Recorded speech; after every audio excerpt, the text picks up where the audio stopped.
Want to learn how to make an easy and delicious Mongolian beef? Join us on Farm to Fork as we visit Breault Family Farm in Temiskaming Shores, and we show you how to make this.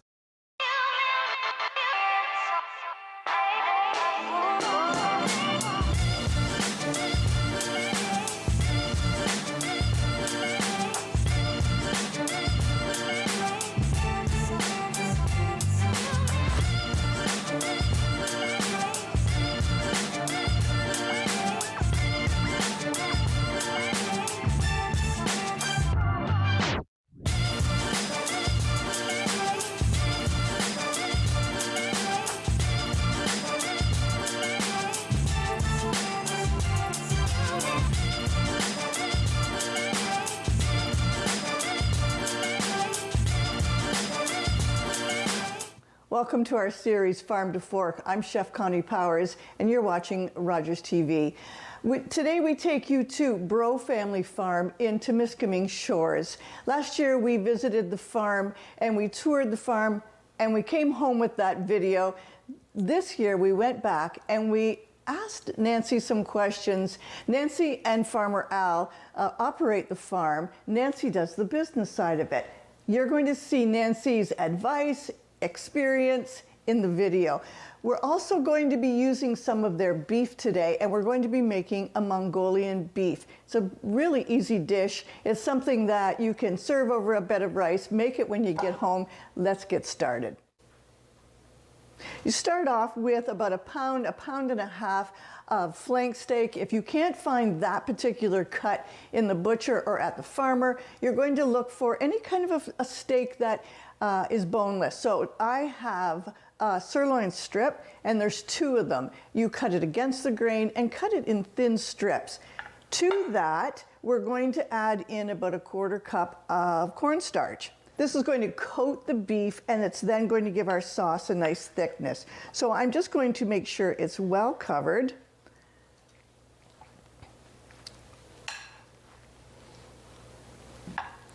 Make sure every piece has some cornstarch on it. I'm going to let it sit for a while, get my pan hot, and add some vegetable oil. Just add a couple tablespoons of vegetable oil, and to your pan then you're going to add your sirloin strip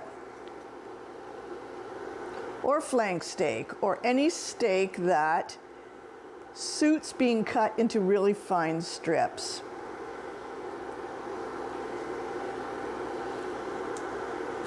Last year we visited Breault Family Farm in New Liskeard, and we realized that Nancy had a lot to offer for the business side of it. She often referred back to Farmer Al, her husband, on how the farm operated, the livestock, and the routine of the farm. But she does all of the business aspect of the farm. We realized that she may have some things to offer other farmers. We went back, and that's what we did. We did an interview with her. So we're going to get this browned, and then we're going to be adding our sauce. While this is browning, we're going to take a short break. We'll be right back.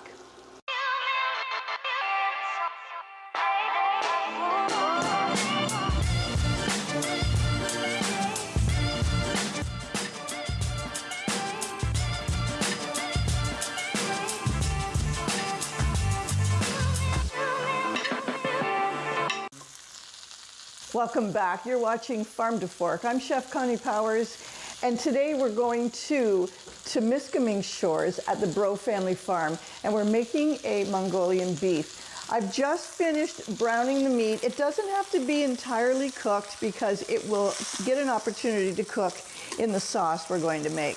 Now, I didn't season the meat, and that's because I'll be using a soy sauce, and that's enough sodium in this dish.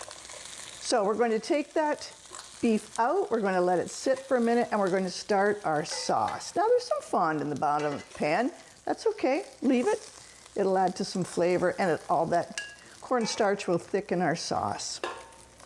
All right, I've shut the heat off, and I'm going to start making the sauce. So to that, we're going to add a quarter cup of water. And there you go. That's Going to start loosening up all the stuff on the bottom. I'm going to add in about a half cup of soy sauce. I did not use the low sodium because I didn't put any salt in it. Okay, half cup. You don't have to mix this in a different dish. You can mix it right in the pan. We're going to add in a half cup of packed brown sugar. I'm going to put my heat back on. Let me turn it down a bit.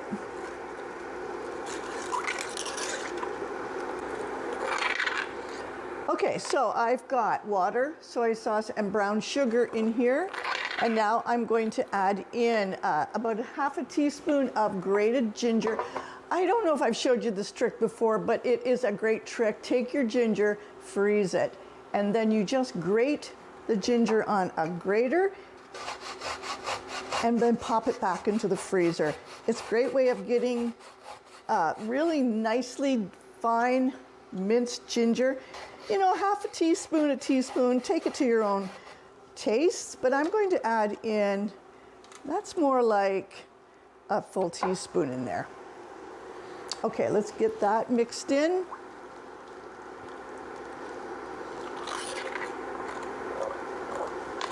Let that simmer away so that it starts to lift the fond off the bottom.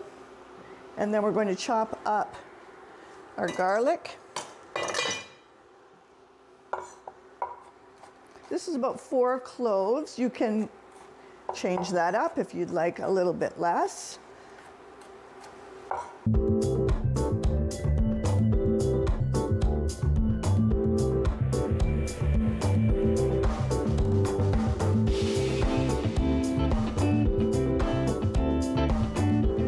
All right, add your garlic in. Notice I did not saute the garlic, and the reason I didn't do that is because I don't want it to go bitter. I want it to just leave its fragrance behind in the sauce.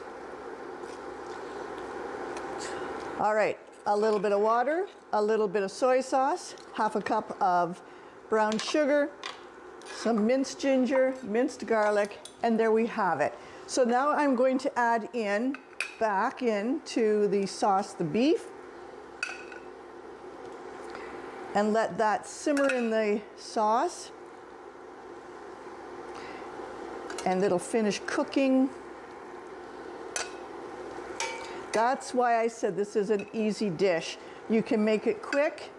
It tastes delicious on rice. We are going to add some vegetables in, but I want the meat to cook a little bit. While the meat is cooking, I'm going to take you on the tour. Take a look at this. Welcome to the series Farm to Fork. I'm Chef Connie Powers, and we find ourselves in New Liskeard, Ontario. We were here last summer, and we decided to come back to the Breault Family Farm. We're going to be meeting up with Nancy Fry today. She is the business side of this farm, and that's what we're going at. This angle is the business side of farming. Let's go see what Nancy has to tell us.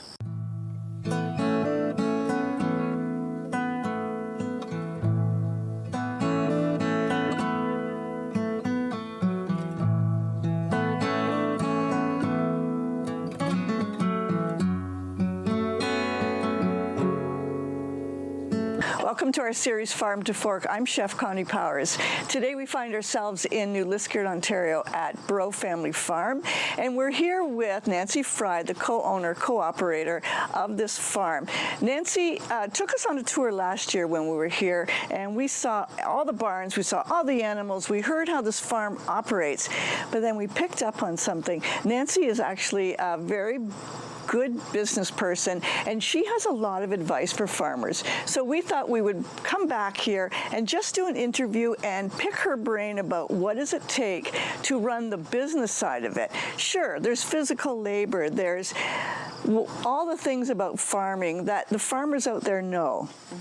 But the business side of it, I think, is where farmers, they stop, they're cold, because the social media posts, the bookkeeping, all of that side of it, and I think that's where some farmers struggle. I could be wrong, but I think that's the hardest part about doing this. Now, there's usually a few people involved in a farm business. And in this business, we see you and your husband both operating, and I think that we've found that before. Welcome, Nancy, and thank you for welcoming us onto your farm again. So we have a few questions for you. Sure. First of all, what is your role on the farm? Well, I would definitely say that I'm a partner with my husband, but I run most of the farm-to-fork, direct-to-consumer part of the business. My husband does the animal care. Largely, I help sometimes when there's cattle have to be handled. We weigh the cattle every 3 weeks. Those kind of things, I'm an assistant at those times. But I'm not out in the field baling hay or doing any of those things because I'm running the business. And your husband, Farmer Al, he's not doing the bookkeeping and doing all of that stuff. So you both have your niche on this. 100%. But what's your job outside of the farm? Oh, outside of the farm, I'm actually an executive director for a nonprofit, and I do small business lending. So I kind of know the business side of things from that and my banking history as well when I worked at the bank. And do you often see farmers looking for the small business loans? Some. We don't do a lot of farm lending in our organization just because we don't do more than $500,000, and a lot of farm lending is more than $500,000. It sure is, yeah. However, we will partner with other government organizations to fund some farm projects, and we do have a couple farms on our books with my job, yes. Okay. What would you consider the job? I've been reading a lot about what is a farm manager. Explain that role. What would you call a farm manager? Well, I think as a farm manager, which I would definitely say I'm the farm manager here, it's my job to be big picture. Look at the big picture, managing the staff. A year ago, we didn't have any staff. Now we have 3 part-time. I know, this is a really ever-growing farm. I can see that. But looking at the big picture, being aware of what the operational needs are, the expansion needs are, doing all of the government grant applications, a lot of the bookkeeping, though I'm moving to teach staff some of the bookkeeping because I need to be able to be looking at the books and actually looking at how we're doing in terms of budget, not doing the actual entry. And I suppose you often have to think about the marketing of the product. 100%. That's mainly. That's mainly huge. That's on my shoulders. The marketing, the social media. Some of it I hire certain aspects of it, but building a team so that this farm runs as smoothly as possible. And you have a farm store. We're going to go look at the farm store after. And that has to be managed because it's on the premises. It's not outside. So sure, you're managing where your product is in retail outlets, but you've got this to manage. Yes, and suppliers, and we're now networking with, at least a dozen local farmers that we're bringing product in from. So there's all of the ordering and all of that. I saw that. You collaborate with a lot of local farmers, and I think that's brilliant because your product is sufficient, it's sustainable for your farm market, but working with other farmers, they may not have that opportunity as a farm store. That's right. We have an ideal location because we're so close to New Liskeard. We're only 2 miles from town. So we have a great location to have a store, but some of the farmers that I'm working with are much farther off the beaten path, but they have very good product. And we can't do everything here. We only have 110 acres. We're 59 years old. We're not about to start buying up farmland and, becoming a huge operation that does everything. Right. So encouraging the younger farmers to work with you. Plus, it gives your customers a more well-rounded one-stop shopping. That's correct. And that's exactly what we've attempted to do in the last year. When we first started, it was just beef and chicken. chicken, and now we have 6 proteins. So we have beef, chicken, turkey, pork, bison, and lamb. And our whole thing is pasture raised. And you have some produce and yes, external products like honey, maple syrup, canned goods, peaches, blueberries. all of that. We bring a fruit in from Niagara, of course, because Northern Ontario is not conducive to the blueberries. We did Blueberries, you've got lots that of under control. and raspberries. Some of that can be grown here, but Stone fruit is a tough one. It's the tough one. So yes, and then lots of local produce coming from the Old Order Mennonites north of us here.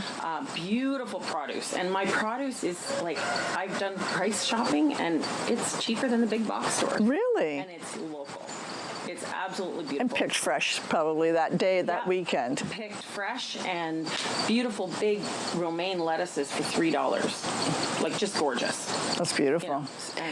Now, we've been to a lot of farms, and each farm we sort of casually talk about the philosophy. And, I get a little bit of this and a little bit of that of what their philosophy is. What is your philosophy of being a farmer and running a farm? Yes. So I did touch on briefly the pasture raised is really important to us, that the animals are allowed to pursue their natural instincts. So that's why we raise our chicken on pasture, and the pork, obviously beef is a grazing animal, so it's always raised on pasture, but some of the other animals aren't. So that's important to us, antibiotic-free, hormone-free. But as a farmer, I think one of the things that I have learned is you've got to know your numbers. You've got to know your margin. If you're going to go into a direct-to-consumer business, if you don't know your numbers and you're afraid of overpricing. What do you mean by numbers? Prices? Know what your margins are. Okay. Know what your profit margins are, what your gross margin is, so that you can actually ensure that you're making money. Because not learning the hard way that you're actually losing. Too many times as farmers, there's a mentality that we're the bottom of the food chain. We get what's left over. The big guys get it all. And it's unfortunate because we're doing so much work. And to me, I've definitely learned that the hard way, not selling product, for a high enough price that I actually made any money. And then you look at the numbers at the end of the season and go, that was a very expensive mistake. So it's really, really important. But that's what I meant, the hard way. You learn at the end of the season, that was a big mistake, or I could have marketed it different, I could have done something different. Yes, and knowing your customer is so important, because I sometimes talk to farmers who are doing what we're doing, and they're trying to compete with the big box stores in pricing. And it's like, that's not, you can't do that, because we're dealing with small abattoirs, small butchers. This is not an assembly line. We are going to be more expensive on certain things. And being an advocate of farms, I get that they don't want to talk to the farmer direct. I get that question, and I get that opinion a lot that, well, I just can't afford to go to the farmer's market. I can't afford to go to that farm store. I need to go to the grocery store where it's a little bit cheaper. And what do you say to people like that? Yeah, I definitely, I actually say, and I hear it from customers too that purchase from us, when the meat is raised locally, and produce, of course, is more nutrient dense. So it's actually more filling. So you can eat smaller quantities and be satisfied. And I have one customer, and he's been a customer for 4 years, and he's just always telling me that it's actually cheaper for him because he eats less. Because he finds that the meat is more nutrient dense because of being pasture raised. And then there's the whole thing of keeping the money in the local economy and the spin-off from that, how beneficial it is for the community as a whole. And I feel that there's definitely a shift shift. Certainly not everybody, but there's definitely a shift to buying local and buying as close to home as possible. I do see that. The farmers markets are busy. Yes. And that's because people are realizing their money goes further. Yes. Than it doesn't appear to, but like you said, it's nutrient-dense food. So now, I know that a few farmers knew this interview was coming up, and they're very interested, and they said, oh, I want to watch that because I'm sure Nancy has some insight for us. Right. And you know, they're in the thick of it right now. This is farm season. This episode will air probably when it's not farm season, but it is right now. And you know, how do you balance the physical labor out there, managing the cows, the chickens, moving the feed pens, all of that, the family balance? You've also come into the farmhouse and you've got kids or grandkids that need family life balance. And then you've got the financial fears, the financial responsibility. How do you balance all of that? Because there's nobody to be your boss but you.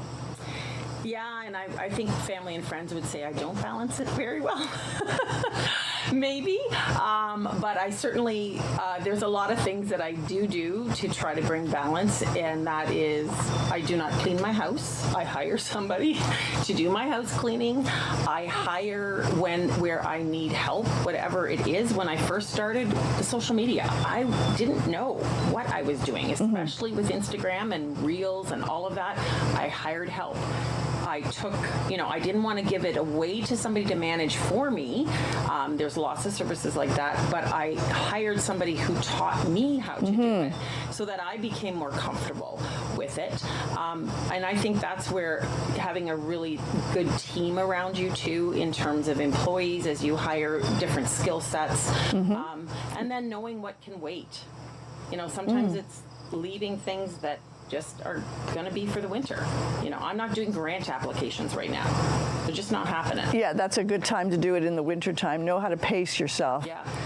And I'm not, I'm a workaholic, 100% workaholic, as is my husband. I hear you. I think most farmers are, but when you're passionate about something, I always say to family and people that are like, oh, you're working too much. I say, I am not somebody that wants to sit around at the lake drinking a beer on a Saturday afternoon. Yeah, very practical person. Yeah, I'm very practical. I'm an entrepreneur. I'm creative. I enjoy all of the things that go with building this business.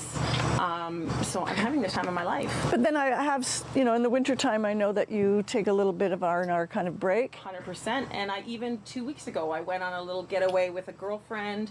Mind you, I visited 4 farm stores while I was away, but I got to decompress.